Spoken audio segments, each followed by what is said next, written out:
உங்கள் இத்தனை ஆண்டு கால வளர்ச்சியில் எங்கள் ஆத்தா 1000 ரூபாய் கையென்ற நிலைமை தானே இருக்குது. இதை வளர்ச்சின்னு சொன்னீங்கன்னா அதை கேட்கறதுக்கு எங்களுக்கு மன வளர்ச்சி கொண்டிருக்குன்னு தான் அர்த்தம். என்னன்னு புரிஞ்சுக்கிறது? இதெல்லாம் ஓட்டா கன்வெர்ட் ஆகுமா? ஆகுமா ஆகாதா? ஆகக்கூடாது. இவர்கள் இந்த நாட்டில் எவ்வளோ கடன் வச்சிருக்கிறாங்க? இந்த 1000 ரூபாயில் அவங்க 950 கோடி கிட்ட இழக்காங்க. 900 கோடிகளுக்கு மேலே இழக்கிறாங்க. நீங்கள் ஆக்கப்பூர்வமாக ஏதாவது ஒன்று நடந்திருக்கா? யோசிச்சு பாருங்க. 3000 வேலை வாய்ப்பு பார்த்தவங்க அதில் 3000 பேர் இந்த தமிழ்நாடு தேர்வாணையத்தில் வேலை வாய்ப்புக்கு 13 லட்சம் பேர் தேர்வு. எத்தனை லட்சம் பேர் வேலை இல்லாமல் இருக்கா? 14,000 பேர் ஆசிரியர் நியமனத்துக்கு பணி தேர்வு எழுதிட்டு பணி நியமனத்துக்காக காத்திருக்காங்க. எத்தனை பேர்? 14,000 பேர். பகுதி நேர ஆசிரியர் பல்லாயிரக்கணக்கான பேர் பணி நிரந்தரத்துக்கே காத்திருக்காங்க. ஆசிரியர்களுக்கு சம்பளம் கொடுக்கணும். 58 வயது ஓய்வு காலமாக இருந்தது. ஏன் 60 ஆண்டுகளாக நீட்டிக்கப்பட்டுச்சு? 58 வயதில் வெளியில் போனால் அவனுக்கு ஓய்வூதியம் கொடுக்கணும். அந்த ஓய்வூதியம் கொடுக்க காசு இல்லை. 2 ஆண்டு நீட்டிக்கல. அந்த 2 ஆண்டில் படிச்சுட்டு வர்ற இளைஞனுடைய எண்ணிக்கை கூடிக்கிட்டே இருக்கு. வேலை வாய்ப்புக்காக ஒரு ஆட்சி முறையை பாருங்க எப்படி நடக்குதுன்னு மட்டும் பாருங்க. இதுக்கு ஓய்வூதியம் பழைய ஓய்வூதிய திட்டம் கொடுக்க முடியாது. போக்குவரத்து தொழிலாளர்கள் பிடித்த பணம் 7500 கோடி அவங்க காசை திருப்பி எடுத்து சென்று விட்டா நீ அதை கொடுக்க முடியாது. நல்ல பள்ளிக்கூடங்களை சீரமைக்க முடியாது. ஒரு சாலை போட முடியாது. எதுக்கும் காசு இல்லை. ஆனால் அப்பா பேரில் கலையரங்கம் கட்ட 540 கோடி, நூலகம் கட்ட 200 கோடி, சமாதி கட்ட 200 கோடி. இதெல்லாம் யோசிப்பு. இந்த காசுக்கு எந்த தாய்மார்கள் வீதியில் என் ஆத்தாலும் பெரியத்தாலும் சின்னத்தாலையும் அக்கா தங்கச்சி என் மதினிமாரும் வாசி தீர்வில் நின்று மாதம் 1000 ரூபா கொடுங்கன்னு போராடினது? என் பிள்ளைகளுக்கு தரமான படிப்பு கொடு, குடும்பத்தில் ஒருத்தருக்கு முடியலைன்னா நல்ல வைத்தியத்தை கொடு, குடிக்க நல்ல தண்ணி கொடு. இதுதானே என் ஜனம் கேட்குது. ரேஷன் அரிசி வாங்கி சாப்பிட்றேன். பங்கீட்டு கடையில் கொடுக்குற அரிசியை அல்ல சர்க்கரை வாங்கி பயன்படுத்துகிற ஒரு அமைச்சர், ஒரு சட்டமன்ற உறுப்பினர், ஒரு திராவிட முன்னேற்ற கழகத்தில் ஆளுங்கட்சியில் கட்சிக்காரங்க குடும்பத்தை இந்த நாட்டில் ஒரே ஒருத்தன் தான் ரேஷன் அரிசி வாங்கி சாப்பிடுறான். அது தாத்தா காமராஜ் மட்டும்தான். ஆனால் அது தானே சாப்பிடுது. மூக்குக்கிட்ட கொண்டு போகும்போது நாருது. அதை எப்படி சாப்பிட்றீங்கன்னா சனா அதை தானே சாப்பிடுது. அப்போ அதை தானே சாப்பிடணும். அந்த தலைவன் இறந்துன்னா 5000 ஆண்டு ஆயிடுச்சு. பாருங்க எப்படி இருக்கு. ஆனால் இப்போ பிஜேபியோட ஒரு மாதிரி சொல்றாங்க. உங்களுக்கு அந்த மாதிரி இன்னைக்கே சொல்றாங்க. இல்லை பல நாள் சொல்லிட்டு இருக்காங்க. இப்போ தேர்தல் நெருங்க போகுது. நீங்கள் இதே பழைய மாதிரியே தனித்து தான் போட்டியா? இல்லை அதில் என்ன சந்தேகம்? என்னுடைய தத்துவம் யாரோட இணை. நீங்கள் வாக்கு காசு கொடுப்பில்ல இல்லையா? கேட்குறது கொடுப்பீங்க. நான் கொடுக்க மாட்டேன். நீங்கள் என்ன சொல்லுவீங்க? இலவசம் அறிவிப்பீங்களா இல்லையா? அறிவிப்பீங்க. நான் இலவசத்தை ஒழிப்பேன். உங்களுக்கு வித்தியாசம் புரியுதா? நீங்கள் உங்களுக்கு எனக்கு 1000 கிலோமீட்டருக்கு மேலே எடுத்து வரும்.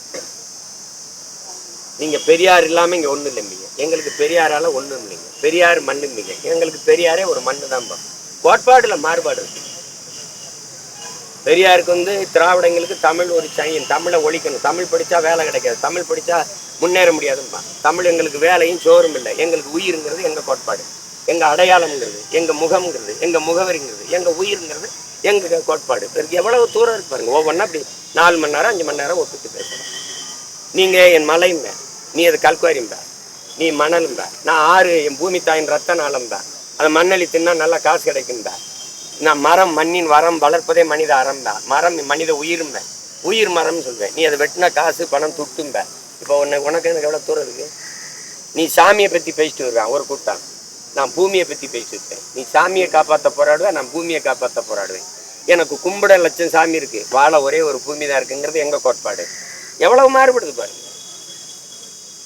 உங்களுக்கு தமிழை ஒழிக்கணும், அப்பதான் தமிழனை அழிக்க முடியும். எங்களுக்கு தமிழ் மீட்சி வரணும், அப்பதான் தமிழை எழுச்சி வருவான். தமிழை எழுச்சி விட்டா தான் தமிழனுக்கு அரசியல் பிறக்க அதிகாரம் வரும், பாதுகாப்பாக வாழுவான். இது எங்க கோட்பாடு. அப்போ எவ்வளவு தூரம் இருக்கு? யாரோட சேரலாம்? நான் காசு கொடுக்காம மக்கள் கொடுவாங்க, காசு கொடுக்கல உங்க குடும்பத்தாரே முன்னாடி உட்கார மாட்டாங்க. ரொம்ப தூரம் இருக்குல்ல. நீ ரோடுல ஷோ நடத்துவ, ரோடு ஷோ, ரோட்ல திரிவேன். நான் நாட்டுக்குள்ள ஊருக்குள்ள திரிவேன், மக்களோட மக்களா போய் நிற்பேன். கண்ணீரோடு நிக்கிற மக்கள்கிட்ட கவலையை சொல்ற, மனு கொடுத்து முறையிடுற மக்கள்கிட்ட, கண்ணீரும் கவலைமா கதற மக்கள்கிட்ட பொறுமையா கையிட்டு நின்று கேட்க இந்த மண்ணில் ஒரு தலைவர் கண்ணு. ஒருவேளை அதிமுக இல்ல பிஜேபி யாராவது உங்களை அழைச்சாங்கன்னா, அழைப்பு விடுத்தாங்கன்னா போகிறதுக்கான வாய்ப்பு புதுசா சொல்றேன். ரொம்ப நாளா அழைச்சிட்டு தான் இருக்காங்க. அப்போ இதுதான் ரொம்ப நாளா அழைச்சிட்டு தான் இருக்காங்க. போற ஆள்மா இருக்கா? போற ஆள்மா இருக்கா? நான் இந்த கொடியை எந்த கொடிக்கு இடையில நிறுத்தலாம்? என் தலைவனை எந்த தலைவனுக்கு பக்கத்துல வைக்கலாம்? யாரும் சொல்லு. சிரிக்காத. தம்பி இதனை கேட்ட சும்மா எனக்கு கிறிஸ்தவர் இஸ்லாமிய மக்கள் வாட்டு போடுறேன். எனக்கு சொந்த பிள்ளை, நான் சொந்த பிள்ளைக்கு இஸ்லாமிய மக்கள் கிறிஸ்தவ மக்கள் அவன் சொந்தக்காரங்க, அவன் போட்டக்கூடாதுன்னு நீ பரப்பி விடுற. அதே பாவப்பட்ட மக்கள் நம்பிட்டு இருக்கான். எனக்கு என்னையே நானே ஒரு பொருட்டா?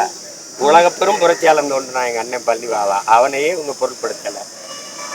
காலம் வரும், காலம் வரும். இவங்களுக்கு இவர்களை நம்புறாங்க, நான் எல்லாம் வல்ல அல்லாஹ்வை நம்புறேன். அப்புறம் நான் என்ன பண்ண முடியும்?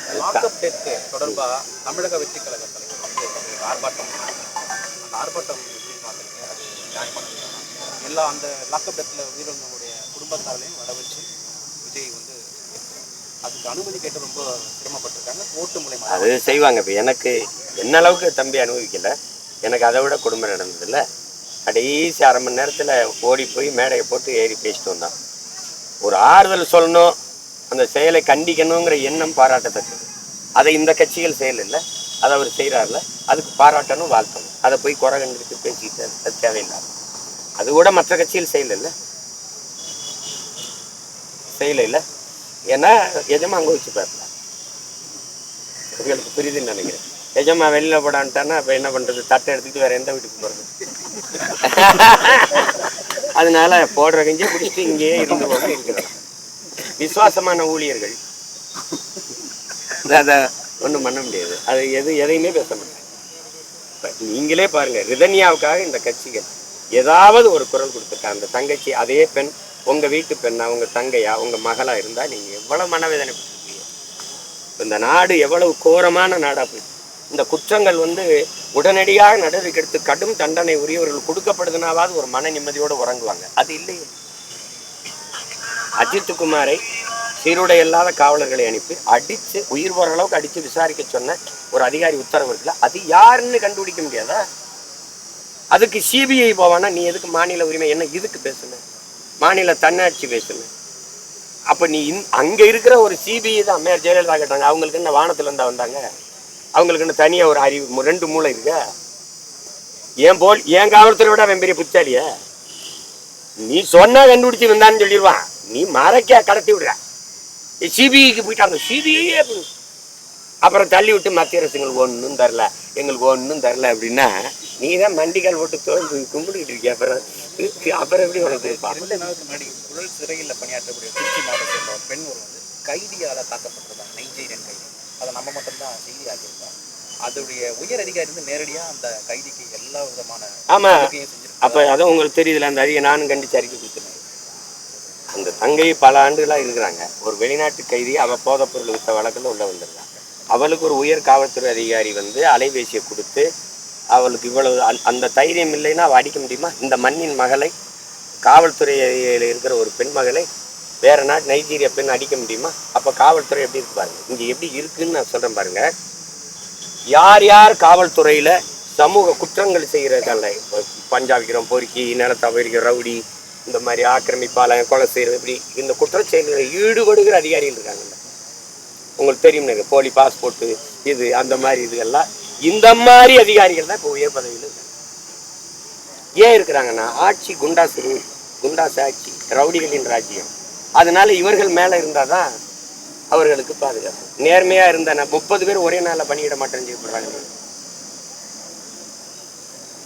உன்னை யாரா நேர்மையாக இருக்க சொன்னது? அதான் கேள்வி. உன்னை யார் அதற்கு சொல்கிறது? நீங்கள் ஓட்டுக்கு காசு வேணாமுங்கன்னு ஒரு வீடு சொல்லி பார்க்கட்டும், உங்களை குடும்ப கணக்கிலே சேர்க்க மாட்டாங்க. நீங்கள் பிழைக்க தெரியாத கூட்டம், நீங்கள் வாழ்ந்த அர்த்தம் இல்லைன்னு சொல்லிடுவாங்க. அப்படிப்பட்ட ஒரு ஆட்சி முறையும் அரசியலும் நடந்து கொண்டிருக்கு. இதில் என்ன பேசுறீங்க சொல்லுங்க.